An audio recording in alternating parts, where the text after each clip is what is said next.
Caras amigas, caros amigos, voltamos com o direito penal, voltamos com os crimes contra a vida. Vamos ao nosso segundo bloco. Na telinha comigo, homicídio, artigo 121 do Código Penal. E o nosso primeiro tópico aqui de enfrentamento diz respeito à consumação. Você tem que lembrar lá das nossas aulas de parte geral de que, nos termos do artigo 14, inciso 1º do Código Penal, o crime estará consumado quando nele se reúnem todos os elementos de sua definição legal. Na tela comigo, o Código Penal. No Código Penal, eu desci para o 14. Veja o 14.1. Disse o crime consumado quando nele se reúnem todos os elementos de sua definição legal. Voltei. Muito bem. O homicídio, no que tange à consumação, é um crime material. Você lembra o que é um crime material? Crime material é aquele cujo tipo penal aloja conduta e resultado naturalístico. O tipo penal prevê conduta e resultado naturalístico. E o resultado é necessário para a consumação. Então é claro que o homicídio é um crime material. Então o homicídio se consuma, obviamente, com a morte da vítima. O homicídio se consuma com a morte da vítima. Ok, isto é de uma obviedade ululante. Mas a pergunta que não quer calar aqui é: qual o momento da morte? Voltei ao nosso material. Qual o momento da morte? Não pense que há uma única posição.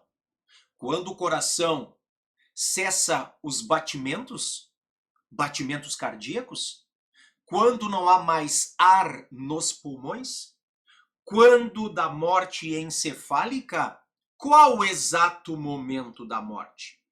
Bom, o que prevalece? Então, posição majoritária.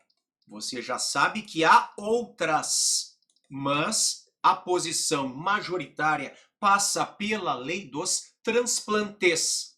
Passa pela lei, eu vou colocar já o artigo 3º da lei dos transplantes, a 9434/97. 9434 de 97. A lei dos transplantes. Então, momento da morte, morte encefálica, conforme posição amplamente majoritária. Na tela, a lei dos transplantes. A 9434 de 97. Veja o que diz o artigo 3º.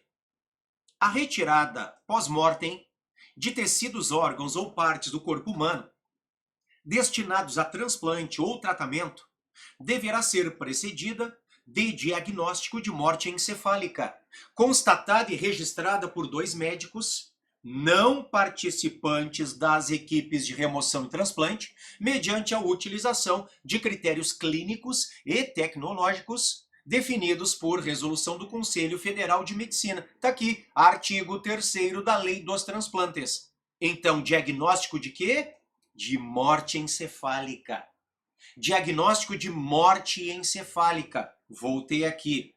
Então, momento da morte, conforme a posição majoritária, você já sabe agora. Morte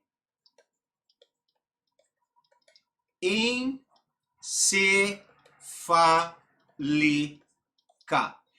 Esta é a posição majoritária a partir do artigo 3º da 9434 de 97. Combinado? Muito bem. Eu estou avançando para o ponto 2. O ponto 2, homicídio simples. O homicídio simples, senhoras e senhores, está no caput do artigo 121 do Código Penal. homicídio simples, portanto, artigo 121, caput do nosso CP. A pergunta que eu farei aqui é: nós estamos diante de crime hediondo? Interrogação. Nós estamos diante de crime hediondo aqui na forma simples? Aqui na forma simples, no 121 caput?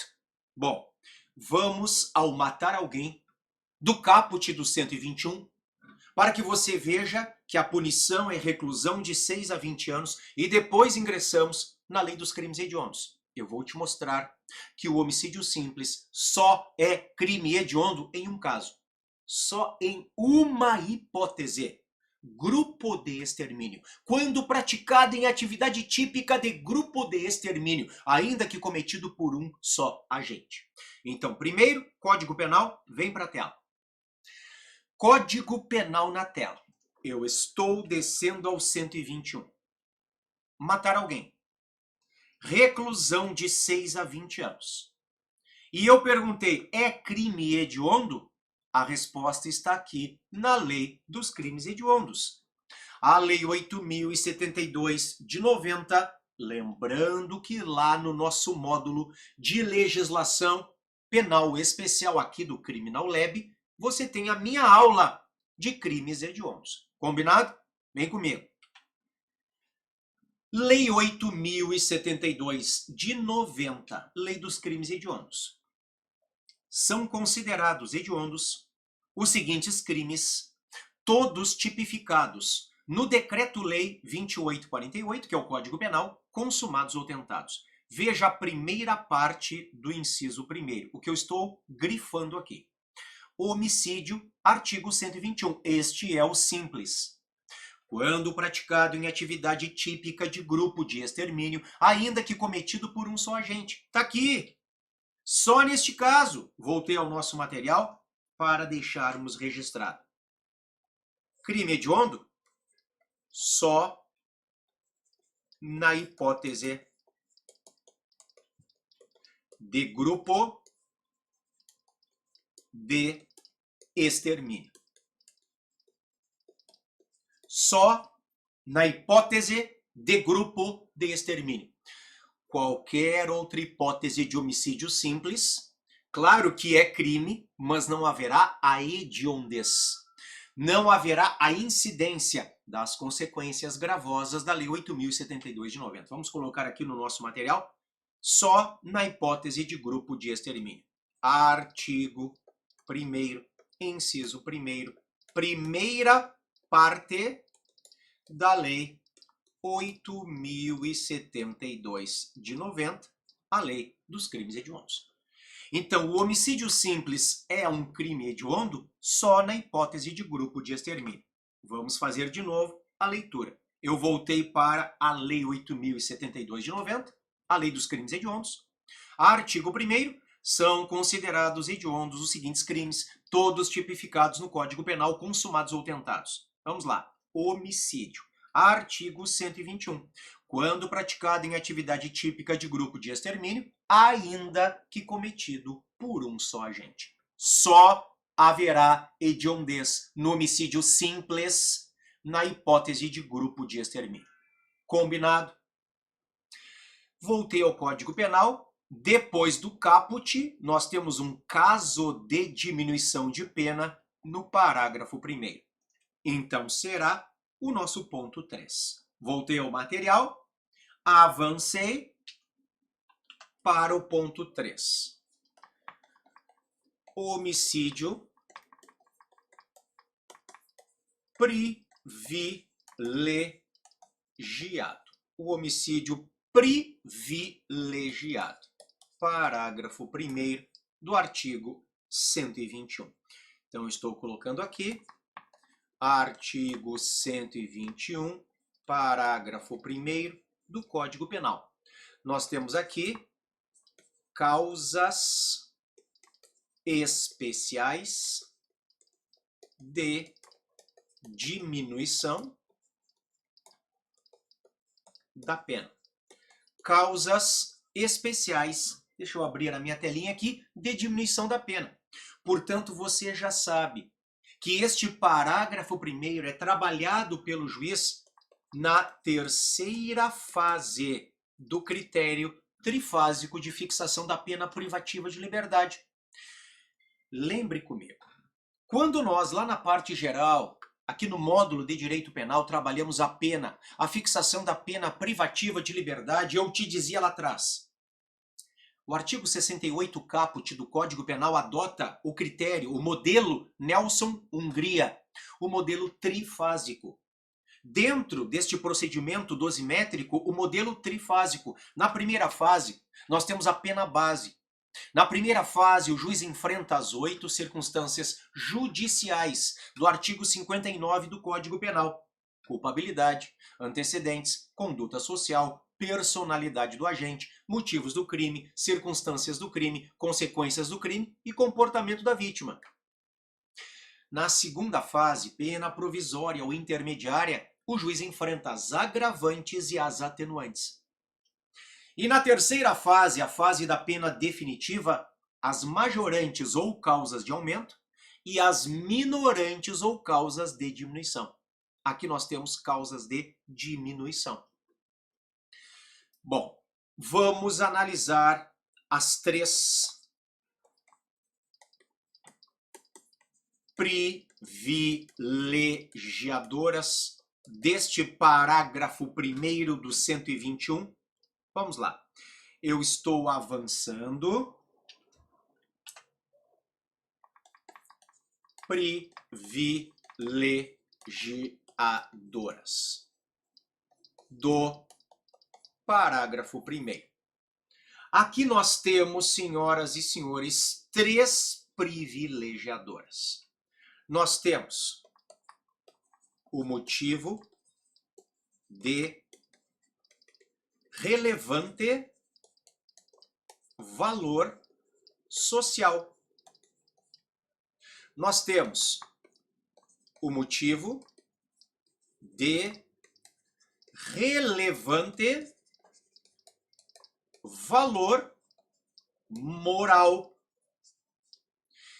E nós temos ainda o chamado homicídio emocional, aquele praticado sob domínio de violenta emoção, logo em seguida a injusta provocação da vítima. Então vamos por partes aqui. Eu começo lhes mostrando estas 3 privilegiadoras aqui, ó, na lei penal. Caso de diminuição de pena. Parágrafo 1º. Se o agente comete o crime impelido por motivo de relevante valor social ou moral, ou sob domínio de violenta emoção, logo em seguida a injusta provocação da vítima, o juiz pode reduzir a pena de 1/6 a 1/3. Então vamos lá. Motivo de relevante valor social. É a primeira privilegiadora. Aqui o interesse é da coletividade, é da sociedade, é um valor social, motivo de relevante valor social, é o interesse da sociedade, é o interesse coletivo, da coletividade. Exemplo trazido pela doutrina, matar o traidor da pátria. Seria um homicídio privilegiado pelo motivo de relevante valor social. Não confunda com motivo de relevante valor moral. Tá aqui, ó. É a segunda hipótese. Motivo de relevante valor moral. Voltei para a lei. Motivo de relevante valor moral. Agora o interesse não é mais social, não é mais coletivo. É particular do agente, embora, claro, apurado de acordo com os princípios morais da sociedade. Então aqui nós temos aquele caso clássico do pai que mata o estuprador da sua filha. Aqui nós temos também a eutanásia. A eutanásia é o homicídio piedoso. É um homicídio praticado por compaixão.